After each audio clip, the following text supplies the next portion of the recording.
Ndugu zangu wapendwa katika Kristo, washiriki wa makanisa ya matawi pande zote wanaohudhuria ibada hii katika hekalu na wote ambao wanafuata kwa mtandao na watazamaji wa GCN.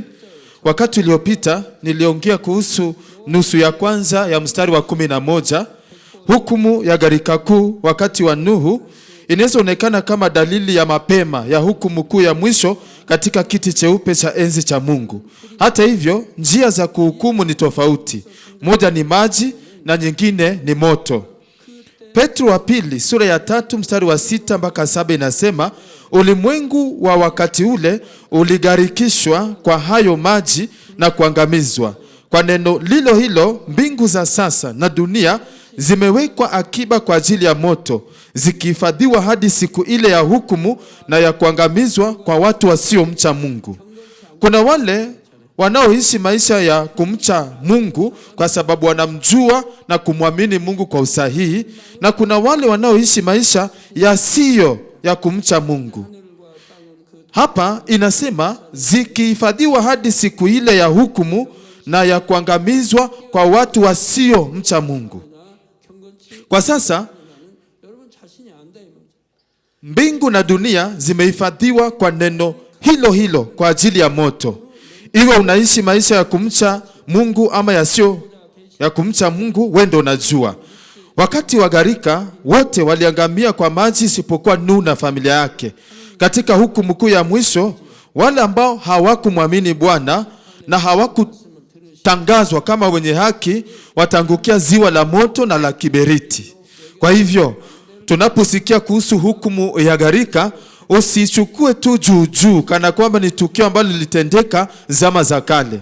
Na wahimiza kwa jina la Bwana, mchukue hii kama fursa nzuri ya kutafuta jibu ya jinsi gani waumini wanafaa wajiandae kwa ajili ya hukumu kuu ya mwisho inayokuja. Hebu sasa kwa kuangalia nusu ya pili ya mstari wa 11 nasema, siku hiyo chemichemi zote za vilindi zilibubujika kwa nguvu na malango ya mafuriko ya mbinguni yakafunguliwa. Nauliza, ushaona lango la mbinguni wakati ambapo anga ni safi, hakuna mawingu? Si rahisi uone. Sasa anga ikiwa bado safi, hukumu ya gharika ikaanza. Wakati huo ni machozi yalitiririka kutoka kwa macho ya Mungu Baba. Machozi hayo yaliandikwa kwenye upindo wa vazi lake la Mungu kwa neno matarajio.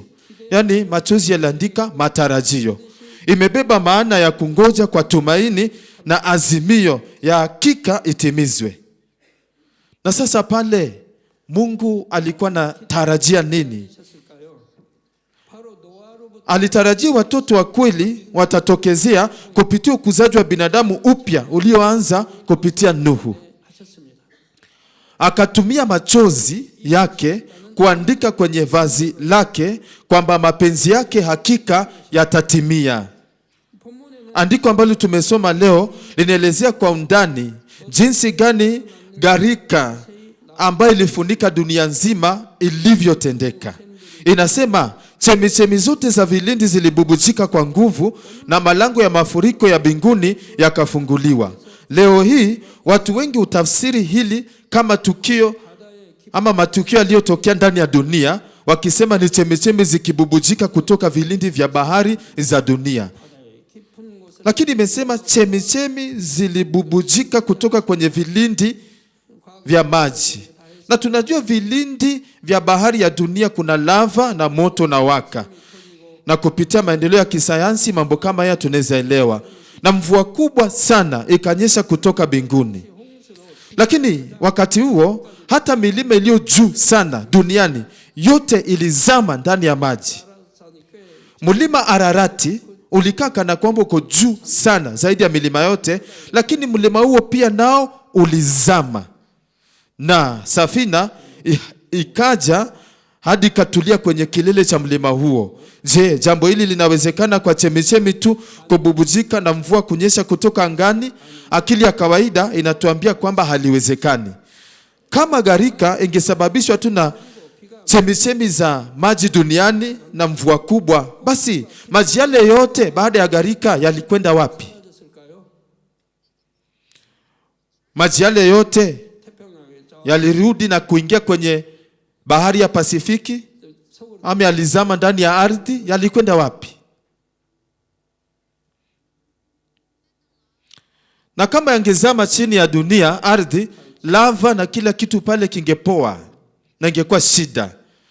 Kama gharika ingesababishwa tu na mvua nzito pekee, nauliza maji yale yote yalipotelea wapi? Yalikwenda wapi?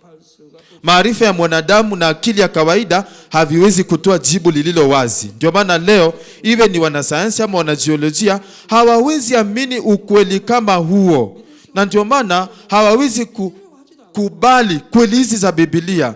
Juu hawawezi amini, ndio maana hata wajaribu kuamini. Badala yake wanamakinika na utafiti wa nadharia za uongo kama mageuzi, evolution, ambayo yenyewe hata haiaminiki. Unapotazama ambacho Biblia inasema inaaminika, ambacho Biblia inasema inaaminika, na tuko na dhibitisho la kutosha hapa kanisani ya kufanya yaminike zaidi. Kwa hivyo siku zijazo wanasayansi hatimaye watakumbana na kweli hii, tukawapa dhibitisho hizi za kuweza kuwafanya waamini, nao pia wataweza kuelewa Biblia. Lakini tukaongea tu kwa mdomo tu, pengine tuseme, ama wanaweza sema wakisikia tu maneno yetu, tutaamini aje ati dragonflies zishuke chini kutoka angani na zitulie juu ya watu? Lakini sisi tumeona zikishuka kutoka juu angani zikitulia juu ya miili ya watu, na pale hawatakuwa na budi ila kuamini tukiwaonyesha video hizo. Kwa nini? Juu watu wenye moyo mzuri huamini, lakini watu waovu hawataamini. Watasema imepangwa, imetungwa, imefanywa ukarabati. Lakini mambo kama hayo hayawezi kamwe kufanywa ukarabati. Kwa hivyo jibu la neno hili haliwezi kutafutwa na halifai kutafutwa kwenye ulimwengu wa kimwili. Lazima tuelewe inahusiana kwa undani sana na ulimwengu wa kiroho, Edeni. Kwa hivyo unapoelewa ya kwamba inahusiana moja kwa moja na ulimwengu wa kiroho, Edeni, kila kitu kitakuwa safi, wazi. Hebu nifanye marudio kile nilisema awali. Dunia hii ambamo tunaishi ni mbingu ya kwanza, bustani ya Eden ni mbingu ya pili, na ufalme wa mbinguni ni mbingu ya tatu. Mbingu ya pili nayo imegawanyishwa kuwili. Kuna nafasi ya nuru inayoitwa Edeni, na kuna nafasi ya giza ambayo ni ufalme wa roho waovu. Hakikisha hiyo umeshika kabisa, iwe ni kama yako, ili mahubiri yoyote yatakayokuja baadaye uyaelewe. Amen. Amen. Bustani ya Eden ambapo binadamu wa kwanza Adam na Hawa waliishi iliumbwa kwa namna maalum kama ulimwengu ndani ya nafasi ya nuru inayoitwa Edeni. Sasa neno bustani haimaanishi ni eneo kadogo. Kwa akili zetu mara mingi tukisikia bustani tunawazia ni kasehemu kadogo, lakini hatufai kuanzia hivyo. Si ndogo, ilikuwa pana sana, hata imepita kulinganishwa na dunia hii. Kwa hivyo watu wa Edeni wangezidi kuzaa bila ugonjwa, bila mauti, wakizidi kuongezeka. Sasa kama Edeni ingekuwa ndogo, ingewezekana wazaane hivyo na wazidi kuongezeka? Ingejaa haraka na ifurike. Sasa nauliza, ulimwengu huu uko na mwisho ama hauna mwisho? Hebu waza kwa undani unijibu. Ulimwengu huu uko na mwisho ama hauna mwisho? Umeshindwa na hiyo. Nikuulize swali lingine. Gani ilikuja ya kwanza, kuku ama mayai? Kwa wale ambao wanaamini uumbaji na wanaamini Mungu, kuku ndio ilikuja ya kwanza. Mungu aliumba kuku, ndipo kuku ikataga mayai, na kutoka kwa mayai vifaranga vikatokezea. Mtu akisema mayai kwanza, yalitoka wapi mayai?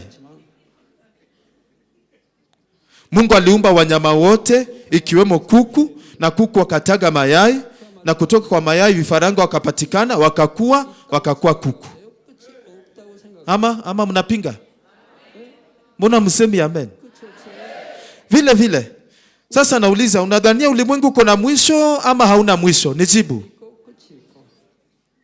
Kwa upande wa wanadamu lazima kuwe na mwanzo na mwisho. Kwa sababu ya hiyo watu wanawazia ulimwengu lazima pia iwe na mwisho. Lakini ulimwengu hauna mwanzo na hauna mwisho.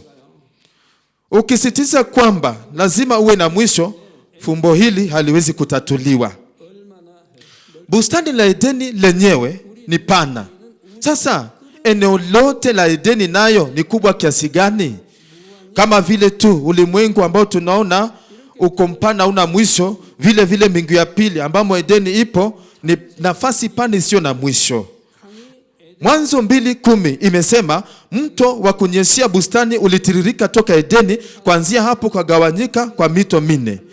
Sasa yalikuwa ni maji ya mito ya Edeni ndio yalitumika katika hukumu ya gharika ya Nuhu.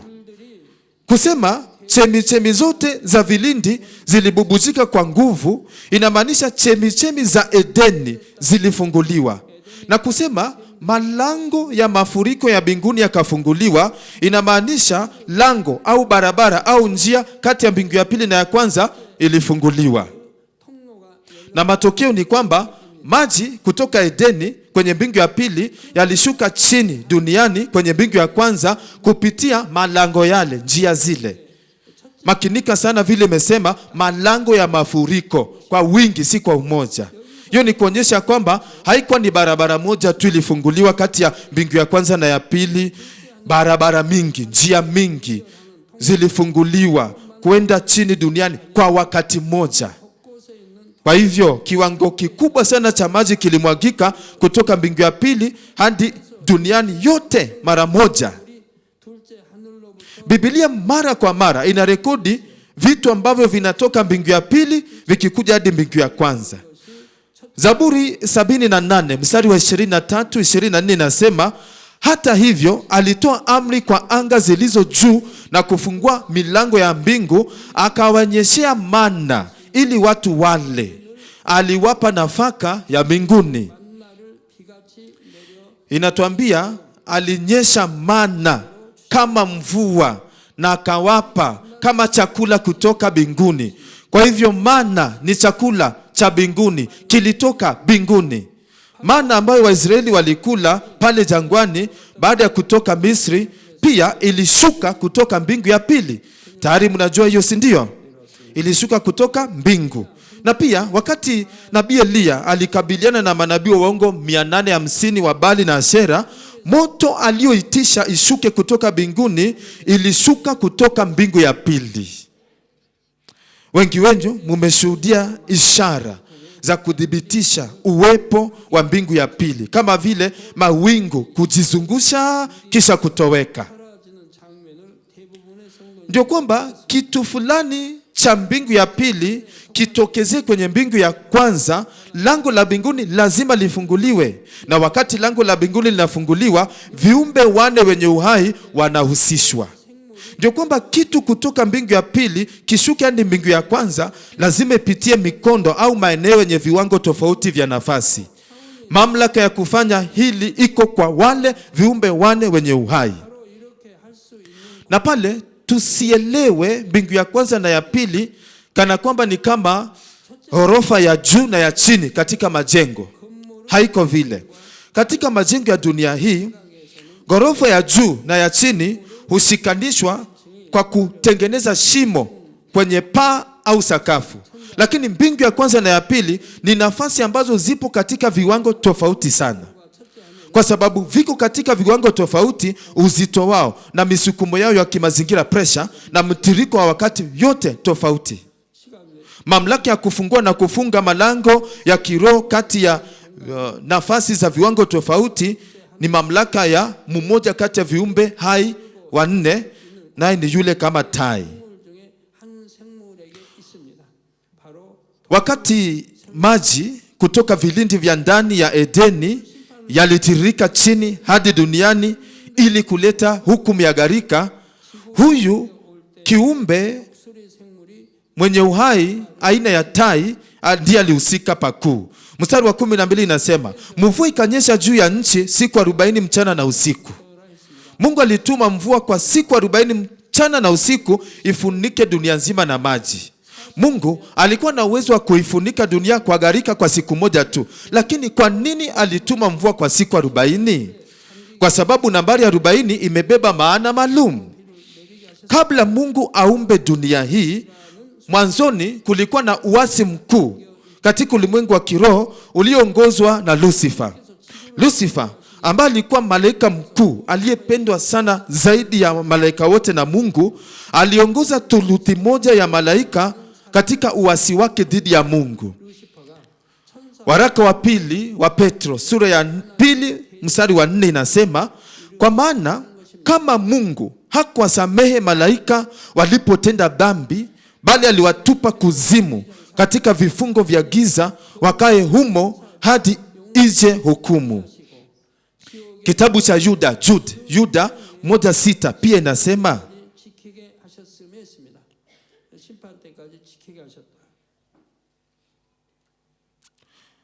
nao malaika ambao hawakulinda nafasi zao, lakini wakayaacha makao yao, hawa amewaweka katika giza, wakiwa wamefungwa kwa minyororo ya milele kwa ajili ya hukumu siku ile kuu.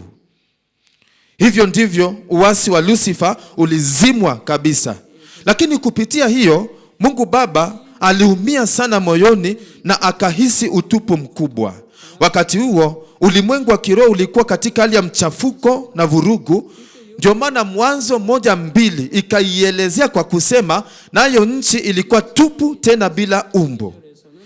Kipindi hiki cha machafuko katika ulimwengu wa kiroho kinaonyeshwa ama kinaelezwa katika ulimwengu wa kimwili kwa nambari 40. Hii haimaanishi kwamba uasi huo ulidumu kwa siku 40 kamili katika ulimwengu wa kiroho. Haimaanishi hivyo. Maana yake ni kwamba wakati wa ulimwengu wa kiroho unapoelezwa kwa vipimo vya kidunia, unalinganishwa na nambari 40. Na kwa hivyo Mungu akatuma mvua kwa siku 40 katika gharika ile, ikiwa na maana hiyo ya nambari 40. Na kwa hivyo siku 40 za mvua katika gharika zilibeba huzuni ile ile iliyokuwa moyoni mwa Mungu kama wakati wa uasi wa Lucifer. Mungu alianza ukuzaji wa binadamu ndio apate watoto wa kweli. Lakini wakati alihukumu watu wote kwa maji, moyo wake lazima ulikuwa na uchungu mkubwa kiasi gani? Huzuni na uchungu wake vilidhihirishwa katika siku 40 za mvua. Bwana wetu Yesu pia alifunga na kusaumu kwa siku 40 katika mwanzo wa huduma yake duniani. Nabii Musa pia alifunga kwa siku 40 alipokuwa anapokea amri za Mungu. Nami pia nimeshawahi kuomba kwa kufunga kwa siku 40 wakati wa likizo ya msimu wa baridi katika mwaka wangu wa 3 kwenye seminari ya Biblia mwaka wa 1981. Wakati huo baridi kali baada ya miaka 60 kupita ilikuja, na nikaingia kwenye chumba cha maombi nje mara 3 kwa siku nikipiga magoti na kumlilia Bwana. Lakini kabla ya wakati huo, kila wakati nikifunga Mungu alikuwa ananishikilia. Lakini wakati huu mara ya kwanza kufunga siku 40 hakunishikilia. Nimekuwa nikifunga mara kadhaa, siku 3, wiki moja, siku 10, 12, 15, 21. Siku za likizo nilikuwa nafunga, birthday zangu zote nilikuwa nafunga. Kwa kweli niliishi maisha ya kufunga tu. Maisha yangu ilikuwa ni kufunga. Lakini nilipojaribu kufunga siku 40 mara ya kwanza, pale Mungu hakunishikilia. Kwa siku za kwanza 6 alinishikilia, na pale nilikuwa na starehe. Lakini kuanzia siku ya 7 na kuendelea hakunishikilia tena. Bila msaada wake nilikuwa navumilia kila siku. Na kuvumilia kila siku ilikuwa ngumu sana. Wakati anakushikilia ukifunga, kufunga kunavumilika. Hata siku 3 utamaliza kwa urahisi sana. Wakati unaishi bila dhambi na uko na amani moyoni, Mungu anakushikilia ukifunga. Lakini wakati unatubu, mara mingi hakushikili, na hivyo inakuwa ngumu kufunga. Na kama unahisi kizunguzungu wakati unafunga, ama unahisi kutapika, yani umechafukiwa tumboni unapofunga, hiyo ni kawaida. Ni tendo la kawaida wakati wa kufunga. Mwanzo mtu akianza kufunga, unasikia kizunguzungu, kuchafukiwa tumbo, hauna starehe na harufu mbaya inakutoka. Si ati kufunga kiasili ni vigumu kuvumilika, ni kwa sababu ni mara yako ya kwanza kufunga. Ukishafunga mara 1, 2, 3, mara 4, dalili zile hupotea hatua kwa hatua. Na inakuwa vile ni kwa sababu viungo vya ndani vya mwili kutoka tumboni hadi utumbo, intestines, ni kwa sababu zimejazwa na uchafu. Ndio maana uchafu, harufu mbaya inakutoka. Tangu uzaliwe umekuwa ukikula tu, hujawahi funga. Sasa mabaki ya chakula yanabaki kwenye ukuta wa tumbo na pamoja na bakteria, na hiyo inakuwa nyeusi. Sasa ndio wakati unafunga, njia ya usagaji wa chakula unafunguka, kwa sababu chakula kingi, na ndio maana harufu mbaya inatoka wakati unafunga mara ya kwanza. Ndio maana wale wanafunga mara ya kwanza hutoa harufu kali sana. Unaona, wakati wa joto jasho hutoka kwenye shimo, kwenye ngozi. Kwa hivyo wale ambao mnafunga lazima muoge mara kadhaa kwa siku, si mara moja. La sivyo harufu yako itaudi na kukera watu sana. Nauliza, hiyo inamaanisha itafanyika kila wakati ukifunga? Hapana, wakati tu unaanza ndio unaanza kufunga. Hujawahi funga ndio unaanza. Mara ya kwanza mabaki ukauka, mabaki ya chakula ukauka na kujitoa wakati wa kufunga. Ndio maana harufu mbaya hutokezea. Na unapomaliza kufunga, unapoenda haja kujisaidia, unapata kinyesi cheusi ndio utoka. Na kinyesi kile cheusi ni mabaki ya chakula yaliyokauka kwenye tumbo ama utumbo, juu haujawahi funga, na ndio inatoa harufu mbaya wakati utaanza kufunga mara ya kwanza. Kwa hivyo kufunga mara kadhaa ni mzuri, juu inatoa harufu mbaya na inasafisha mwili. Wakati ulikuwa unafunga siku 40, siku kushikilia, lakini imanisi nilikusahau, kimakusudi tu nilikuwa nakufundisha. Hayo ni maneno ambayo Mungu alinipa baada ya kumaliza kufunga siku 40. Akaniambia, wakati ulimaliza kufunga kwa msaada wangu na kulinganisha na wakati ulifunga kwa nguvu zako na uvumilivu wako, tofauti katika nguvu ni kubwa mara kadhaa. Iwe Mungu anakushikilia ama hakushikilii, yote ni kupima imani yako na uvumilivu wako katika kufunga. Kwa hivyo, wakati nilifunga kwa nguvu zangu mwenyewe, nguvu nilizopata zilikuwa kubwa sana. Kwa nini? Kwa sababu kufunga kwa namna hiyo hufanya kustahimili kwa ngumu. Siku 40 bila chakula na bila msaada wa Mungu ni vigumu sana kuendelea kuishi. Hata hivyo bado Mungu angeniacha nikufe, alinishikilia ile tu ya kutosha kuishi. Na ndio maana nasema usidhubutu mafungo marefu unless ni mapenzi ya Mungu. Ukafunga tu ovyo ovyo nje ya mapenzi ya Mungu na ukose kufanikiwa, utakuwa umejiweka mbali na Mungu. Na kuna kitu nilisoma cha muhimu sana wakati huo nikifunga, kitu cha muhimu sana. Wakati wa kufunga ndiyo Mungu alinipa neema, lakini mchungaji fulani alikuja kaniambia jambo. Aliniambia, ukifika siku 30 za kufunga, unaendelea kufunga, damu itakutoka. Aliniambia hivyo. Sasa kama singesikia hiyo, ningeshangaa sana, juu damu baadaye ilinitoka. Lakini juu huyu mchungaji aliniambia, juu alishaniambia, ikawa msingi wa kuniongoza. Ndio baadaye wakati damu ilinitoka nikaelewa ni kawaida, juu nilishajua. Kama yule mchungaji angeniambia, ingenitoka na ningeshangaa. Haji damu inanitoka nikifunga, lakini nashukuru yule mchungaji alinisaidia, nikajua ni kawaida damu initoke kuanzia siku ya 30 ya kufunga. Karibu siku 30 hivi damu ilitoka hakika. Lakini ilikuwa damu imekufa, damu iliyokauka kutoka kwenye mishipa iliyopasuka kule ndani. Damu hiyo iliyokauka ikichanganywa na maji, wakati nakunywa yale maji yanatapikwa. Na ndio maana damu chafu iliyokufa, iliyokauka hutoka nje. Ndio maana wale wanafunga kipindi kirefu hawawezi kunywa maji kwa urahisi baada ya siku 30. Tumbo na utumbo, intestines, hushikamana sana kiasi ya kwamba maji kupita pale haiwezi pita ipasavyo. Wakati maji yanafika kwenye tumbo husababisha maumivu makali na hisia za kunyongwa pale, na hivyo basi inabidi uyatapike yarudi. Na wakati unapotapika, damu iliyokufa inatokezea, na hiyo ni kawaida. Na mimi nilishuhudia jambo hilo karibu kuanzia siku 30 hadi siku ya 40 nikifunga. Mchungaji Miyong Lee wakati alikuwa shule ya msingi alikuja kunitembelea pale nilikuwa naomba. Kwa hivyo aliambatana na mimi katika chumba cha maombi, tulienda pamoja. Mara kwa mara alikuwa anaambatana nami, tunaomba na yeye, na kisha narudi nyumbani. Kwa sababu kulikuwa na kilima na mlima karibu na nyumbani, ndio maana tukafanya vile. Wakati nilimaliza kufunga kwa nguvu zangu mwenyewe na nia yangu, Mungu alisema alikuwa akinitia nguvu uwezo wangu wa kuvumilia na kustahimili, ndio kwamba nishinde jaribio na dhiki yoyote itakayokuja. Kwangu mimi kutii tu Baba Mungu ndio ilikuwa njia rahisi na kitu cha furaha zaidi kufanya. Lakini Baba Mungu aliniacha nifanye mambo fulani kwa njia yangu mwenyewe.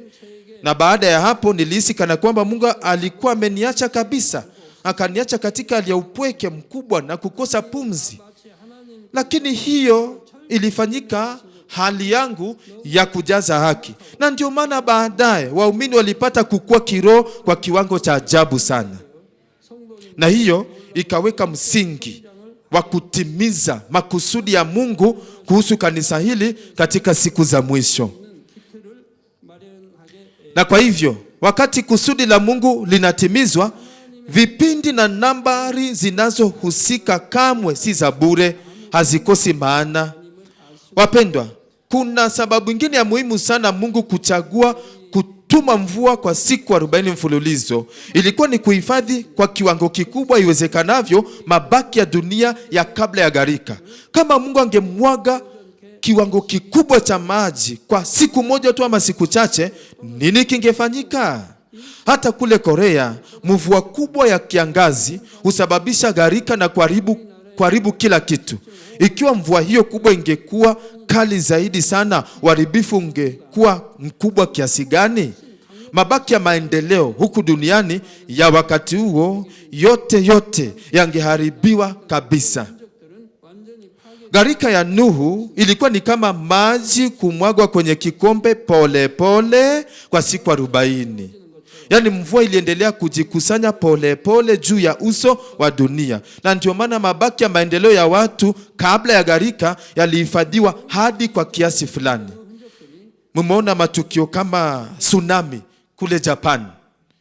Wakati maji kama yale yanafagia kila kitu, uharibifu ndio ufuata. Lakini katika gharika ya Nuhu ilikuwa tofauti, si vile watu wanawaza. Viwango vya maji viliinuka pole pole, hatua kwa hatua. Na hiyo ndio ingesaidia safina kuelea kwa udhabiti. Kama maji yangefurika na kupiga kwa nguvu kama mawimbi ya bahari, basi familia ya Nuhu na wale wanyama wangevumilia aje? Wangengojeka, hata wangetapika, kungekuwa na mchafuko. Lakini Mungu alijua hiyo, ndio maana akatuma mvua kwa siku 40 kwa utulivu, hatua kwa hatua, ndio kusiwe hivyo mchafuko na uharibifu. Ndio maana maji yakainuka pole pole, hatua kwa hatua. La sivyo, kama gharika ingekuwa kali, safina ingechukuliwa na maji hadi mahali popote, hata ingefika bahari ya Pasifiki. Haingefika kutulia mlima wa Ararati, ingeenda huko ndani ya bahari. Unaona mpango wa Mungu? Mfano bora unaonyesha jambo hilo ni piramidi za Misri. Na zaidi ya hiyo, mabaki ya maendeleo ya kale bado yamebaki kote duniani hata na leo. Na kupitia haya, Mungu alikubali wazao wa Nuhu kupata vidokezo au dalili kuhusu bustani ya Edeni na ulimwengu wa kiroho. Kwa hivyo, gharika ya Nuhu imebeba maana za kina za undani sana. Kama wanajiolojia na wanasayansi wangeelekeza utafiti wao katika kweli hizi naelezea, kungetokea utafiti na matokeo yenye dhamani ya kueleweka. Lakini badala yake wanapuuza haya yote na wanawekea mkazo kwenye nadharia ya mageuzi na mlipuko mkuu, Big Bang, jambo ambalo kwa kweli ni la kusikitisha sana. Mungu aliumba kila aina ya mnyama jinsi walivyo. Aje mageuzi, evolution, itawezaje kueleza viumbe vyote viko na macho mawili, pua moja, shimo mbili katika mapua na mdomo mmoja? Kwa kweli wanaotetea nadharia ya mageuzi wanastahili kuhurumiwa, kwa maana ni upuzi na haina maana hata kidogo. Inakuwa rahisi inapolinganishwa na neno la Mungu kuhusu uumbaji, inaeleweka kwa urahisi sana. Kila kitu kiliundwa kwa mpango wa Mungu, yakiwa na macho, pua na mdomo vimepangwa ipasavyo. Kama ni chakula, huingia mdomoni, humeng'enywa tumboni, hupita kwenye utumbo, intestines, na kisha hutoka kupitia njia ya haja kubwa. Na hata kuzaa hufuata mpangilio, muundo wa Mungu. Mbegu za uzazi za kiume na yai la kike huungana, kutungwa kwa mimba hutokea, ndipo kuzaa kufuata. Wanadamu hujifunza jinsi ya kukata kitovu, umbilical cord, mtoto anapozaliwa. Lakini wanyama, ndege na samaki wanaweza kufanya hivyo bila kufundishwa. Hata hivyo, wanyama hao huzaa, hukata kitovu na wanatunza watoto wao moja kwa moja bila kufundishwa. Na hiyo si ni ajabu? Si ni ajabu? Bila kufunzwa, wanajamiana wakati unaofaa, wanajua ni lini walipata mimba, kisha wanazaa. Ajabu! Yote ni kusudi la Mungu. Nadharia ya mageuzi ingekuwa kweli, kungekuwa na mchafuko kwa kila kitu. Lakini kila kitu kinaendelea kwa utaratibu mkamilifu, juu Mungu ndio alipeana njia ya uzima. Wanyama hawana dira, hawana maarifa kuhusu maelekezo. Kivyao tu wanasafiri masafa marefu kutafuta nyasi na maji. Mvua inaporudi wanarudi kwao kwenye nchi yao. Samaki vile vile. Vitu hivi vyote vinaonyesha viumbe vyote vinaendelea sawasawa kabisa na jinsi Mungu alivyopanga, kwa utaratibu mkamilifu. Bila kusudi la Mungu, kila kitu kingekuwa mchafuko tu. Ndio maana nasema ya kwamba gharika ya Nuhu imebeba maana za kina, za undani sana. Wapendwa, leo tumeangazia tukio ambapo gharika, hukumu ya gharika kuu ilianza. Moyo wa Mungu Baba aliyetekeleza hukumu ya gharika hii ulihuzunika sana. Ezekiel 18:23 inasema, je, mimi ninafurahia kifo cha mtu muovu? Asema Bwana Mwenyezi. Je, si mimi ninafurahia wanapogeuka kutoka njia zao mbaya na kuishi? Lakini dhambi za wakati wa Nuhu zilikuwa zimefikia kiwango ambacho hukumu ya haki haingeweza kuepukika. Na kwa hivyo, hata kama Mungu alitekeleza hukumu kwa machozi, pia alikuwa na matarajio mapya. Kupitia wazao wa Nuhu alikuwa na tumaini mpya. Mungu hakutupilia mbali mpango wake wa hapo awali wa kukuza na kulea binadamu na kuumba ulimwengu. Kupitia gharika alianza upya ukuzaji tena kwa matarajio.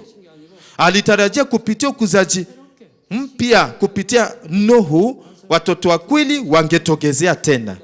Basi waumini, kwa kiasi gani kweli kweli munaelewa moyo huu wa Mungu Baba wa kungoja kwa muda mrefu? Je, munaelewa moyo huu wa Mungu Baba wa kungoja na kungoja hadi apate watoto wa kweli wanaoweza shiriki moyo na yeye? Baba anangoja bila kubadilika. Miaka 1000 kama siku moja, siku moja kama miaka 1000. Nyinyi ndio watoto wa Mungu huyo. Nyinyi ndio watoto wa Mungu huyo. Na si basi, si mujaribu kuelewa na kuhisi moyo wa Mungu Baba jamani? Hebu hesabu jinsi gani amengoja kwa miaka, vizazi na vizazi ndio apate watoto wa kweli. Basi waumini wapendwa, hebu mtambue moyo huu wa Mungu Baba na kwa haraka mtokezee katika roho kamili. Naomba mfanyike watoto wa kweli ambao mtaleta furaha kwa Mungu Baba, na nawabariki kwa jina la Bwana wetu Yesu Kristo.